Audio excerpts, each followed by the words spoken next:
All right, so today we're going to be having a 1v1 debate on criminal justice reform. That's the topic that the Atlanta Urban Debate League will be following for the year. And that topic's pretty big, so we're going to be focusing on one thing in particular, which is mass incarceration. Mass incarceration is the growth of prison populations in the United States, disproportionate to other countries. So the US has a lot of people in prison relative to its population when compared to other countries, particularly those in Scandinavia. So we have two people that are going to be debating today, the wonderful Sukriti, who will be affirmative and who will be arguing for a reduction in mass incarceration. She will propose a policy, a plan to help solve that. The second thing that we'll be doing is we'll be having a negative debater, the wonderful Trenade, who will be defending the status quo and saying that state level reforms are good enough. We don't need the federal government to do stuff. So what is the format going to look like today? We're going to have a 1v1 format. It's a modified Lincoln Douglas debate for those of you in the know. Sukriti will be affirmative, Trenade will be negative. That's a change from last year when we had a 2v2 format, just due to the virtual world. So what can you expect in this new format? The first is you can expect shorter speech times. So you have constructives that only last about 4 minutes in the novice version. You have constructives that only last about 5 minutes in the varsity version. And you also have less speeches as opposed to a 2AC, a second affirmative constructive. You only have 2 affirmative rebuttals and you only have 1 negative rebuttal. That means that each speech really counts, and we're going to be talking about what's going to happen in each speech as we kind of move forward. So without further ado, I'm going to turn it over to Sukriti to start the debate and go through the first affirmative constructive for about 4 minutes, and then we'll go from there. All right, Sukriti, you're good to go.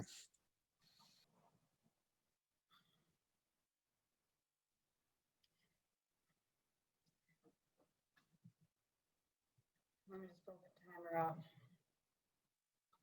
Okay. Greetings. My partner and I propose the following plan.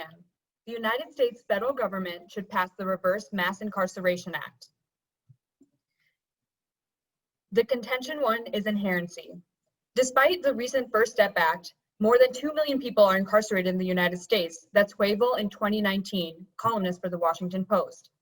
Trump received applause when he first touted the First Step Act. The act includes provision reducing some federal sentences and allowing incarcerated individuals to qualify for early release. The law is only a step. Mass incarceration remains one of the greatest civil rights issues of our time. The US has the highest rate in the world, including a disproportionate number of Black and Brown Americans. First Step Act only applies to federal prisons. It didn't help nearly 90% of the incarcerated population in state and local facilities. Contention 2 is solvency.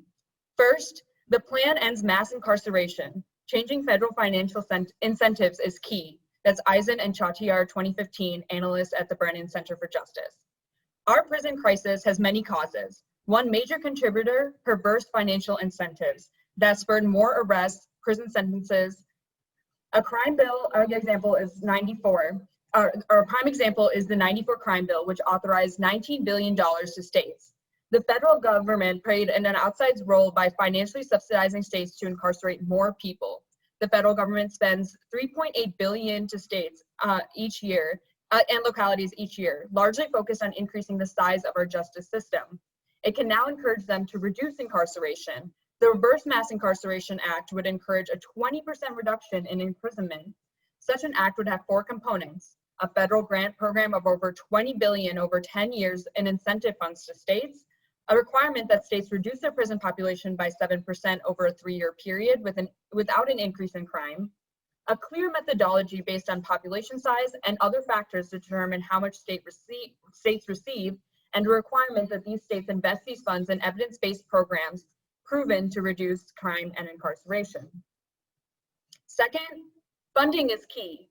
States will change policies and receive federal grants. That's Shelton and Eisen in 2017. For decades, federal government has sent out grants to states and cities on autopilot to aid anti-crime initiatives. States and cities seek these additional dollars and are willing to modify policy to get them. Almost all funds ultimately allocated by Congress from '94 were used by states to build more prisons and lengthen sentences. This new measure is designed to redirect the flow to upend the incentive.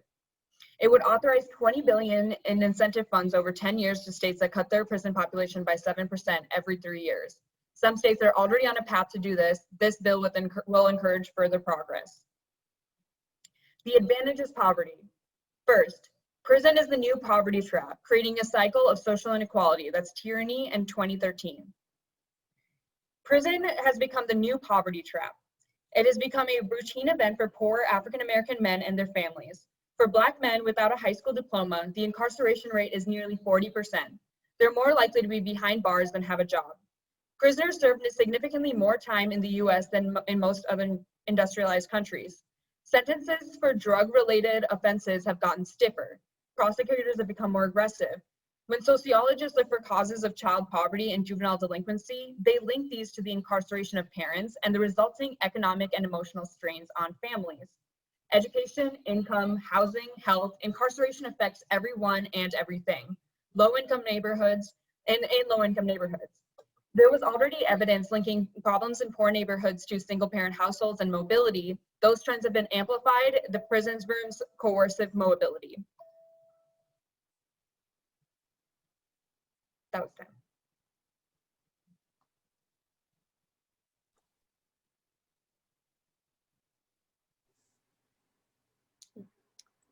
Are you ready to do cross-ex? Yeah.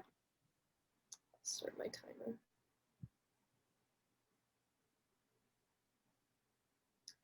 So my first question is, can you explain the specific differences between your plan and the First Step Act? Sure. So first of all, the First Step Act only applied to federal prisons. So as our card states, that's only 10% of the incarcerated population. So we think that our plan will have like a bigger effect, and it doesn't change the financial incentives that are set up in the crime bill of 1994, which right now are like incentivizing people to, or states to have more arrest and incarceration. Okay. So the plan would reverse that. Okay, so how does your plan access the private prisons, like the other 90% of prisons that we want to you want to de-escalate the incarceration rate? So first of all, the states will still have incentives for just their state's incarceration rate to be lower. So like just their police force, how kind of like it changes larger incentives for state policy, which could change private prison regulations and things like that, since it's kind of like a net grant to the states. Like, we'll give you this much money over 3 years if you produce these results. Now the states would want to produce those results, in which case they would use their power to regulate private prisons, even if they don't own them.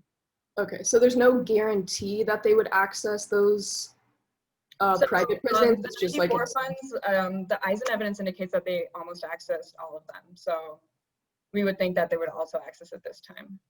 Okay, no further questions. Thank you. Awesome. So next we have the first negative constructive, and I'm sure Trinity is going to use some prep time. So while she's preparing, I'll go ahead and talk a little bit about what to expect. So we just heard the first affirmative constructive for 4 minutes. Sukriti outlined the basis of her plan. So we had an advantage, which was poverty. And there's a harm in the status quo. Poverty is increasing. There's a cycle between being imprisoned and being trapped in poverty. And Sukriti presented some evidence about the negative social implications of that. And then there were 2 things that were kind of important. First is solvency, which is how the affirmative solves the problem. Here, Sukriti argued that the federal government has provided money to the states that has basically told them to build prisons and increase law enforcement. The plan reverses that and says, hey, instead, what we should be doing is we should be building less prisons and have less law enforcement. So if we reverse the financial incentive, the policy will change. And then she talked about inherency, and this was right at the beginning. Inherency is what's happening right now. And currently, the First Step Act was passed, which is a federal level reform. You heard Trinity asking about that in cross-examination. So we got to kind of determine what's happening now. There are some federal reforms. What does the plan do? Well, it helps the state get on board. And then why does that matter?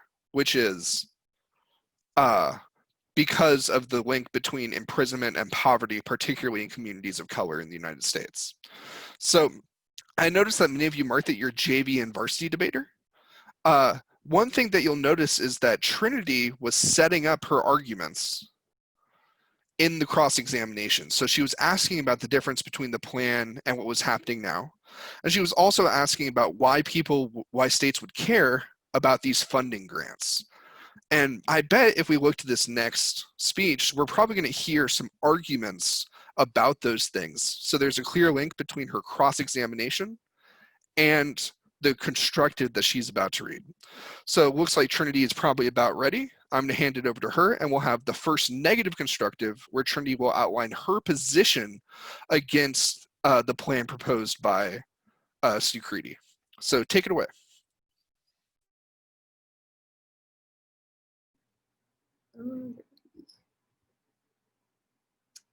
The negative team agrees that mass incarceration has many adverse effects on our country. However, the negative team believes that the way the affirmative team is proposing to solve our mass incarceration problem will do more harm than good. The first disadvantage of the affirmative plan is the federalism disadvantage. Currently, the states are attempting to end mass incarceration on their own, and if the federal government steps in now, this will undermine the states' current efforts and upset the balance of federalism. This balance of power between the states and the federal government is fragile and must be maintained in order to address global warming and its eventual impact, which is extinction. First is uniqueness. The states are leading on criminal justice reform. The plan undermines federalism. This comes from Lesser in 2018. State and local governments are the primary entities that can implement federal regulations and recommendations. While the states are responsible for implementing federal policies, they can also limit federal influence where they see state law taking precedence. When it comes to criminal justice reform, those ideas are being developed and implemented at the state level. Second is the link. Grant conditions are a unique threat to federalism from Soman in 2019. Congressionally authorized grant conditions can undermine diversity in policy. The potential threat to federalism is heightened by the threat of the separation of powers. Third is the internal link. Federalism is key to solve global warming. This comes from Graham in 2018. Given the size and economic clout of many US states, as well as the fact that utilities are controlled at the city or state level, climate is an area in which subnational US jurisdictions can have a substantial impact. 34 states have climate action plans, and states will be significant in both in terms of how much state policies can contribute to global greenhouse gas targets and in maintaining confidence in international climate agreements. Fourth is the impact. Warming causes extinction. This comes from Torres in 2016. According to the IPCC, the effects of climate change will be severe and irreversible, and it could result in widespread social unrest, economic instability, and loss of human life.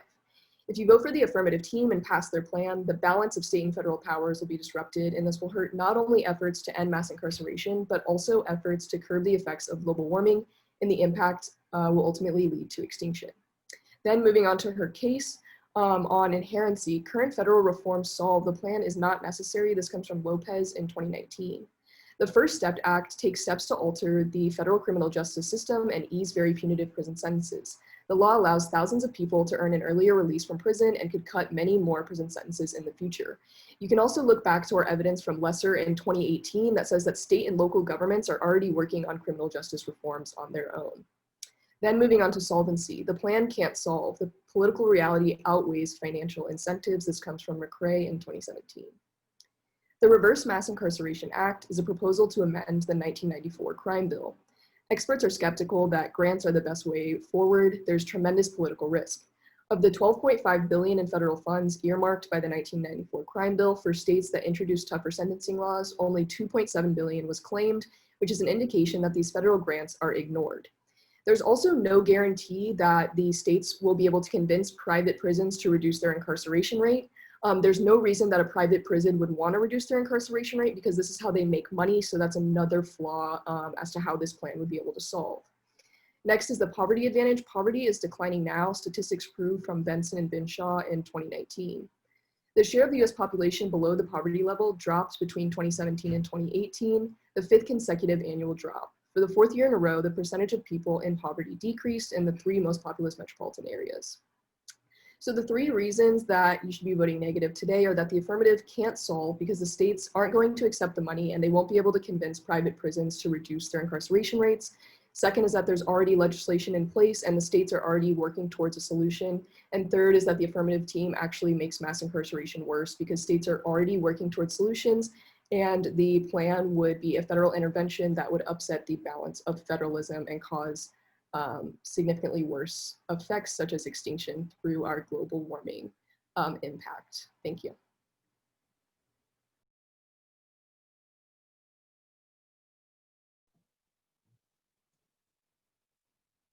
Okay. Cross-legs? Yeah. Sounds good. Starting it now.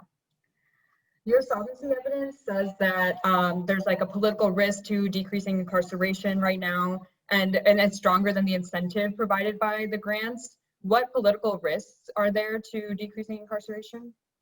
The political risk for state and local governments would be that like these big private prisons that they're trying to get to stop incarcerating more and more people, those big private prisons won't want to do that because that's how they make money.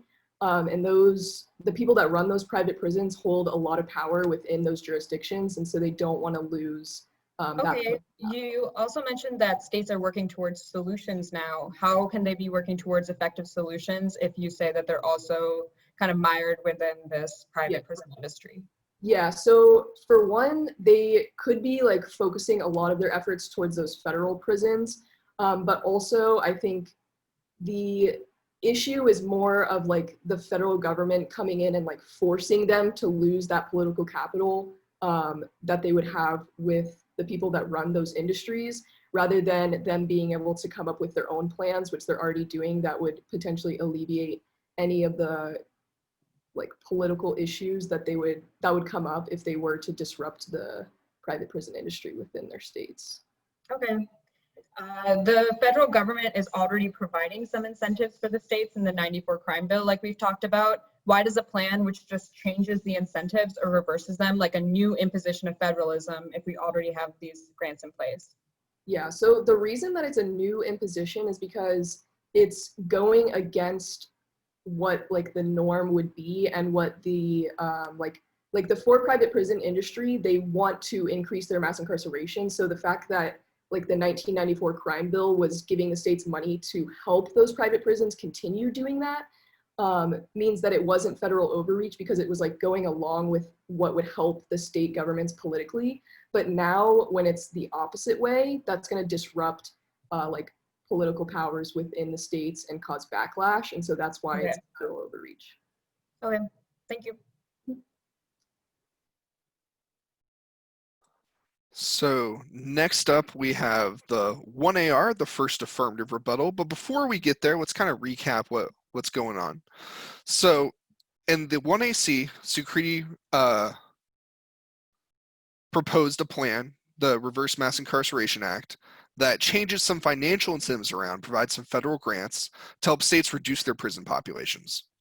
In the 1NC, Trenade, made a couple of arguments against that. The first is this Federalism Disadvantage. Now, a disadvantage is a reason why the plan is a bad idea. It says that the costs of the plan outweigh the benefits, and that the plan can have some unintended consequences. So I see a lot of questions about federalism in the Q&A. So why don't we kind of go through this? The basic argument in the disadvantage is that federalism, which is the division of power between the states and the federal government, is a good thing. And the reason it's a good thing is because it allows states to have flexibility to be laboratories of experimentation, to create policies that have good effects. It's not just one size fits all with the federal government. The disadvantage argues that currently states are taking the lead on criminal justice reform.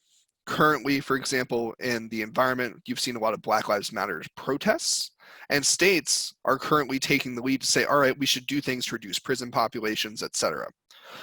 That's that's an example of federalism, right? The states are taking the lead. The problem is that the federal government comes in and says, hey, I'll give you billions of dollars if you do what I want.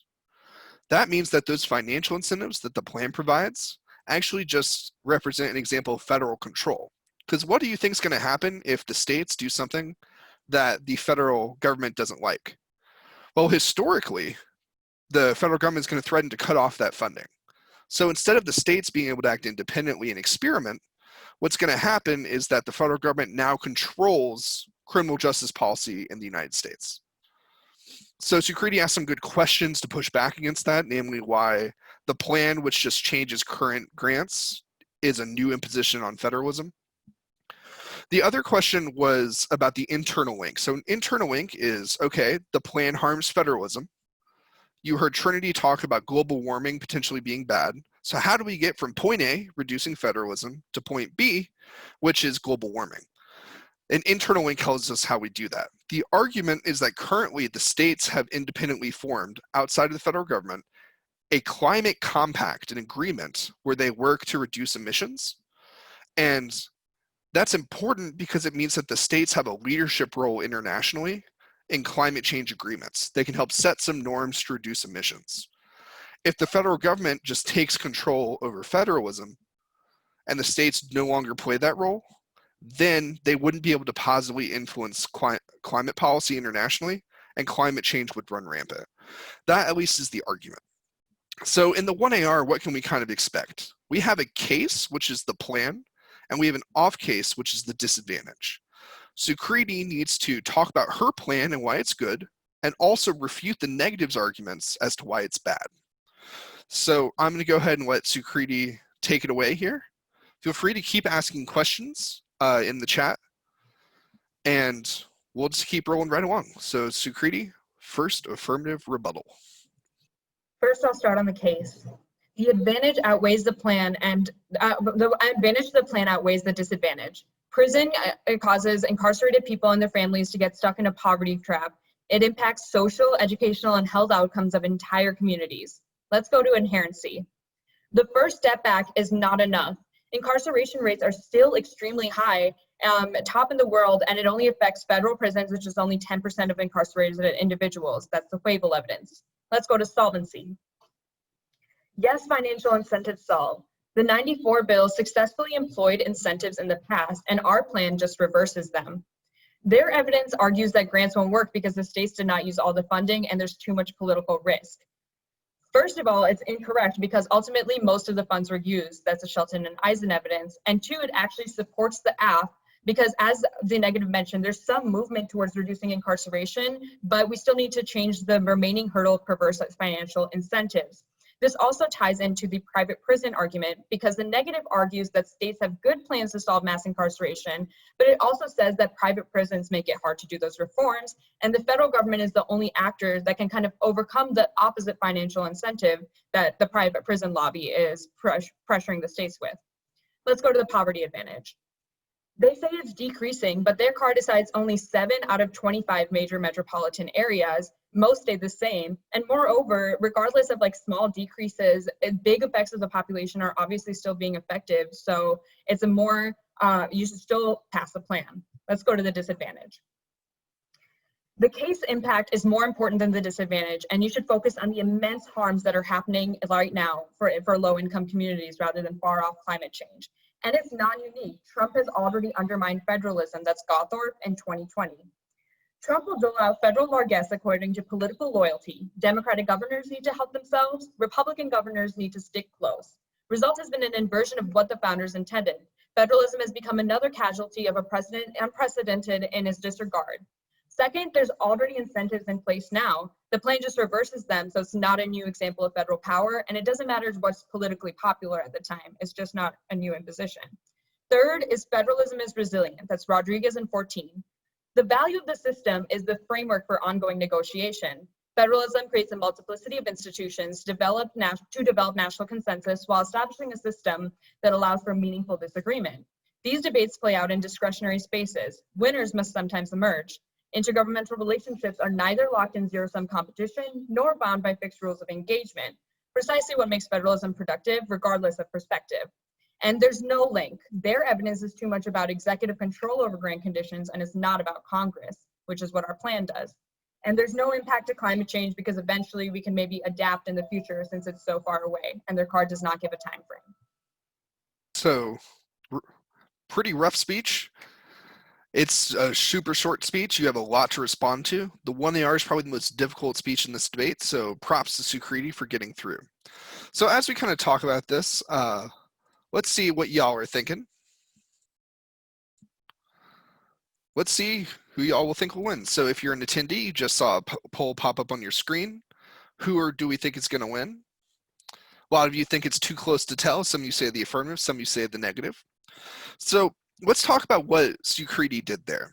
So the first thing that she started off with was really important. It's called impact calculus. She said that the advantage is reducing poverty is more important than the disadvantage or the potential threat of climate change. And that's really important because ultimately debate is about costs and benefits. The potential cost of the plan is climate change. The potential benefit is massively reducing poverty. So Sukriti said, well, climate change might have some impacts in 100 years or so, but poverty is affecting real people right now. So there's a very high probability the plan would reduce poverty. There's a relatively low probability that climate change would happen in 100 years or so. The second thing that I wanted to talk about is she did something really good where she was identifying the arguments she was answering. So you'll notice that there was inherency, there was solvency, and then there was the advantage. And she went through both those, right? She said, now on to solvency, now on to the disadvantage, now on to the poverty advantage. That really helps your judge know about what arguments you're trying to answer. So she was really organized in her speech, and that was pretty good. The last thing that I want to point out is that she spent a lot of time comparing and saying why her arguments were more important than her opponent's arguments. That type of argument comparison is what wins you the debate. Because the 1AR can't answer everything the 1NC says. There's just too many arguments, right? You have 3 minutes to respond to a 4-minute speech, and then Trenade is about to have another long negative rebuttal. So that means that we got to think about prioritizing our best arguments and explaining why those arguments are more important than anything our opponents might say. So in a short debate, when we have 3 minutes to give a solid speech, we got to say these are our best couple of arguments and really roll with them. So looking at y'all, many of you say that it's too close to tell. And right now, I agree. It really comes down to what's going to happen in the negative rebuttal. So let's talk about that. The negative rebuttal, Trenade isn't going to try to go for every argument that she made in the first negative constructive. Instead, she's going to focus on a couple of her most important arguments. I bet one of those things will be the federalism disadvantage and talking about how the impact climate change is more important than the potential benefit of the plan, which is poverty reduction. Similarly, she's probably going to talk about one or two of the arguments against the case, probably talk about how poverty is already being reduced in the status quo, and probably talk about some of those case arguments about how potentially the funding mechanism of the plan doesn't work out. So one other thing is that I see some folks asking again about federalism. Federalism Disadvantage just says the state should take the lead on things. And the federal government in the plan takes the lead on things, which is bad because it means that the federal government ends up overpowering the states. So the states can't work independently.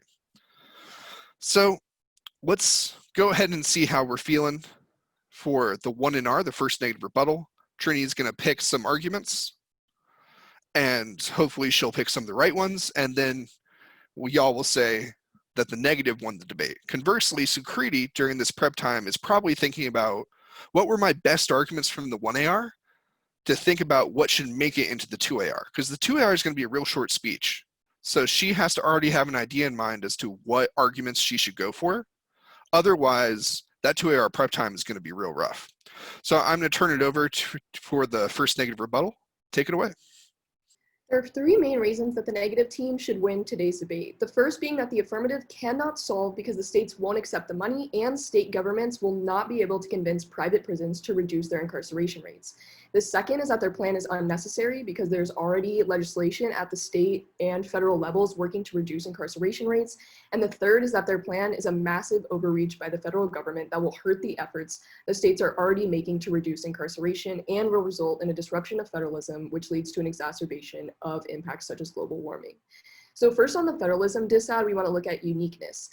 The evidence that the affirmative team reads from Gothorpe talks about Trump making different decisions about ventilators for 2 specific instances of different states, and this pales in comparison to the overreach that the affirmative would be making by implementing a nationwide change in incarceration policies that would be stepping on the toes of state governments. To reiterate from our lesser in 2018 evidence in the 1NC, states are already working towards solutions at their own pace, and pressure from the federal government will only disrupt these plans and have widespread negative impacts in the future. Second, the affirmative claims that their plan isn't a new example of federal power. However, reducing the incarceration rate will cause political backlash against state legislators and local officials in affected areas, whereas the previous funds in place didn't cause this backlash. If anything, they were favorable for political reasons to state officials. Third, the affirmative also claims that federalism is resilient. However, even small changes snowball and states need leverage to check federal power. This comes from Buckley in 2015. If federal regulation removes states from the scene, there is no meaningful sense in which states can serve to protect these values. As affirmative federal power has grown, the baseline for what the federal government can demand from states in a cooperative arrangement has grown. Then fourth, our link evidence from Soman explicitly states that congressionally authorized grants harm diversity in policy. The affirmative is congressionally authorized grants, meaning it triggers the link to the disruption of federalism, which hurts the ability of states to work with the federal government towards a solution to lots of issues such as climate change. Then onto our impact of climate change. Climate change would have devastating effects for our environment and would worsen all of the impacts of the affirmative. Climate change exacerbates poverty and hurts disenfranchised people the most. This impact outweighs any of the advantages from the affirmative, and in fact cancels out their advantages because the dismantling of federalism will exacerbate the problems they claim to solve. Also, we are seeing the effects of climate change now, with many natural disasters increasing in recent years. And again, the damages from these disasters are disproportionately impacting disadvantaged populations and exacerbating poverty. Then moving on to case, first on inherency. Again, there are already policies at the state and federal level that are addressing this issue. Then moving on to solvency. The states are not going to accept these funds. With the 1994 crime bill, the states only used a fraction of the money that the federal government offered them to increase incarceration rates. That's our evidence from McRae in 2017 that gives specific numbers as to how much the states use, which was only 2.7 billion out of 12.5 billion offered. Also, the affirmative plan cannot guarantee a reduction in the 90% of prisons that are not run by the federal government. Private prisons are not going to want to reduce their incarceration rates because this would cause them to lose money. Then on their poverty advantage, the affirmative is going to exacerbate poverty by hurting the state's ability to pass critical legislation, such as legislation that would prevent climate change, and the impacts of this would increase wealth inequalities and poverty way more than the affirmative would alleviate it. Again, the affirmative cannot solve because states won't take the money and they can't convince private prisons to halt their operations. It's unnecessary because legislation already exists that's working to reduce the rate of incarceration at state and local levels. And lastly, and most importantly, their plan will upset the balance of powers between the states and the federal government, which prevents the states from furthering their current efforts to reduce incarceration and hurts the ability of states to work towards solutions to climate change, which will have devastating effects for our country that outweigh the effects of the status quo. Thank you. Let's talk about a couple of things as Sukriti prepares for the 2AR. So during that negative rebuttal, you'll notice that Trenade didn't go for every argument. Instead, she did a couple of things to help win the debate. And the first thing she did at the very top of her speech at the very beginning is she gave 3 reasons why she won the debate. And that's really helpful to your judge because your judge is going to be wondering, well, who should I vote for at the end of the debate, right? And it's your job to help write that ballot to explain, hey, I won the debate because the federalism disadvantage is really important. I won the debate because the poverty advantage is really important. I won the debate because my evidence is better. So talking about why you're winning the debate is really important for the judge to help write that ballot. Now, another thing that Trenade did that I thought was pretty good is she identified the arguments that she was answering. So she said the affirmative claims that federalism is resilient, for example. However, and then she would make her arguments. That tells the judge what argument that you're answering. So the affirmative says this, here's my response. They say X, I say Y. And lastly, you'll notice that in the 1NC, she made 3 arguments against the case. On inherency, she said the First Step Act made the plan not necessary. On solvency, she said that federal funding would be ineffective and states wouldn't follow it. And then third, the poverty advantage, she answered the poverty advantage, she claimed that poverty is being reduced in the status quo. Now, she really only picked one of those arguments to really hammer in on.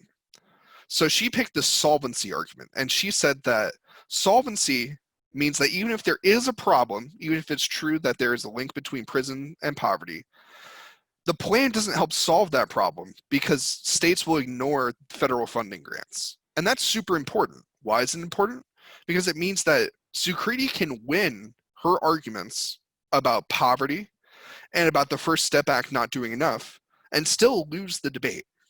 Similarly, Sukriti is probably going to pick one or two arguments against the federalism disadvantage because she doesn't have a ton of time.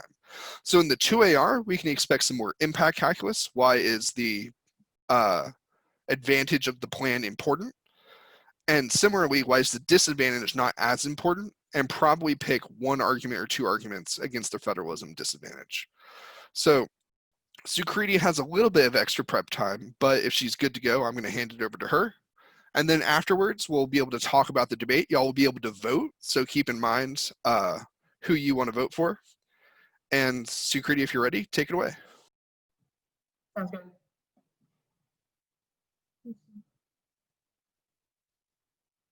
Okay. The poverty advantage outweighs the long impacts of climate change. You have to believe that changing the federal incentives that are already there are going to change the structure so much that the states aren't going to be able to do climate solutions, and that we're not going to be able to do climate change because we changed incentives for one grant system. So it's kind of one of those things about a low probability and a high magnitude. Like, yeah, climate change can be really scary, but if it's unlikely to happen, you should still prefer something that can have a good impact on a decent amount of the population and have positive impacts for our communities. And our impact does outweigh. There is a lot of people suffering right now. There are educational impacts on the children. There are income impacts. There are health impacts. It's a big community-wide effect. And since it affects so many people, not just the incarcerated individuals, you should make this an urgent issue to solve first. Now, let's go on to the case proper. First is inherency. They didn't mention why the First Step Act is enough. I already explained it only impacts federal prisons. This would impact all prisons because it gives states an incentive to reduce overall. And this sets up a new grant system, which the First Step Act did not. Next, solvency. Yes, the financial incentives solved. The 94 bill has successfully increased incarceration rates a lot. So even that amount of funding was able to do that, even if they do not end up using all the funds. Maybe if they do not, there's still movement towards decarceration, which means that states are likely going to move in that direction if they are able to. And we solved the private prisons argument because, as I said, private prisons block reform, and our argument is that the federal government would provide financial incentives to kind of overcome that push by private prisons. Now, let's go to the federalism disadvantage. So I've already explained why the case is more important than the disadvantage. And now I'll explain that even if you think climate change is really bad, there's no link at all to the disadvantage. It's because there's already a federal imposition of power, and it's because the federalism is resilient, even if it's cooperative, even if there's battles in one area, it's not zero sum. So really good job. Unfortunately, we're virtual, but if you want to give a little mini round of applause for our debaters here. It's tough debating in front of folks. We have quite a few people here, so thank you so much to them. So now we're going to vote, and we're going to determine who won the debate. But before we do that, we got to think about what happened in the debate and how we could make a decision. So Sukriti started off her 2AR by saying that there's kind of two things that you have to believe in order to vote negative.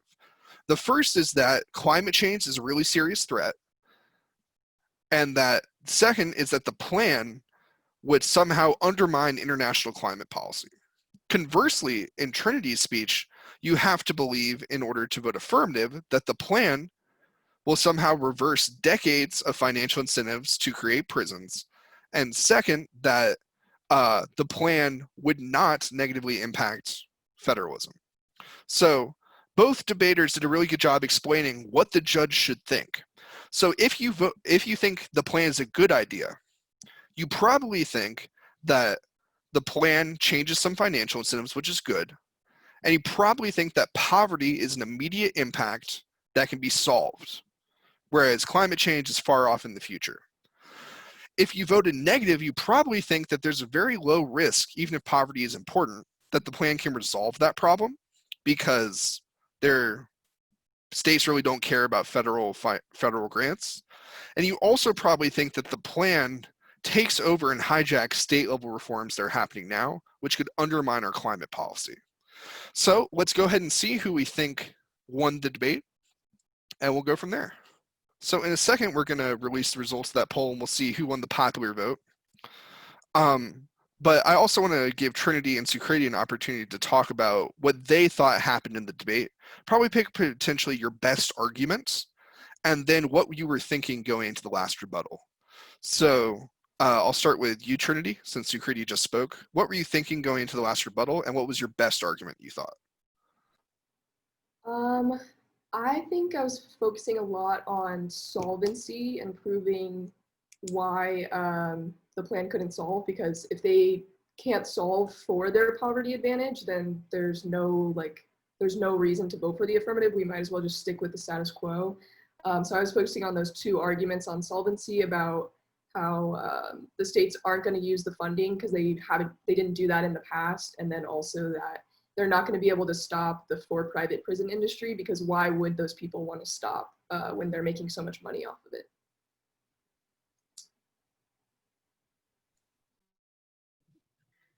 So for the 2AR, I was thinking, first of all, I have to go with the kind of probability type of impact calculus scenario, because I knew that the strength of my advantage was definitely the fact that it's happening right now, and we know that the impact itself is probable. It's just the question of solvency.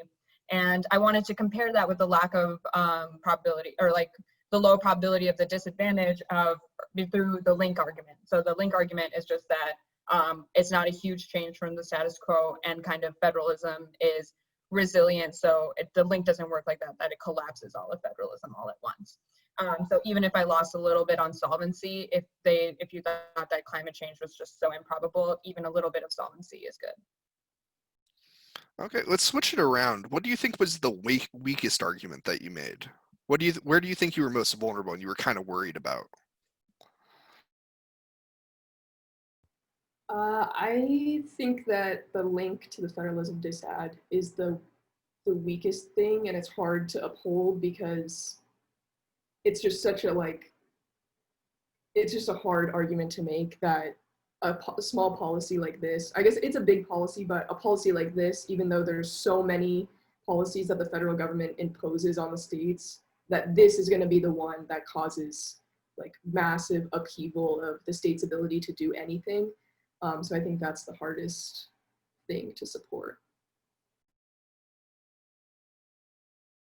The climate change impact is really big, so not having any type of major response to that is kind of a little bit nervous, but I also didn't get enough time, I think, for time management in the 2AR to get to the link arguments. So if I was going to go with that strategy and kind of bank on the link arguments, just making sure that you have more time because climate change is kind of a weakness or something you have to look out for. So Trenade, you said the weakest part was the federalism link, and Sukriti, you said the most worrisome thing was the federalism impact. So how did you kind of design your debate strategy in order to account for that? I think for me, before the debate, I knew that piece of evidence was, or that link was going to be a little bit shaky, and there's going to be a lot of things she could say about it. So I kind of came up with reasons in my head as to why the link does make sense, so that I could try to convince the judge that the link is real and that we are going to see the impacts of it. Yeah, basically the same things. I knew the same thing about kind of the link argument I was a little bit iffy about, so the kind of probability, and I knew climate change was a huge impact, so I had to do something to hedge against that, and so that's why I kind of went with that strategy. But one thing I would want to say is that Trenade did a really good job. She had so much stuff on the link in the 1NR, but even though that happened, if you know that an argument is right, a link argument is just you think that's still the best argument, unless it's impossible, don't be afraid of still going through and answering that, because maybe that is just better on the aff side, and just like trust yourself with that. Yeah, I think that both sides here kind of have some weak spots. I think the affirmative solvency was really talked about in this debate, and then the negative link is always the weakest part of any disadvantage. So let's go ahead and see who won the debate. Let's share some results. The affirmative, by a 2/3 margin, won the debate. Gave that persuasive 2 AR, I guess, Sukriti.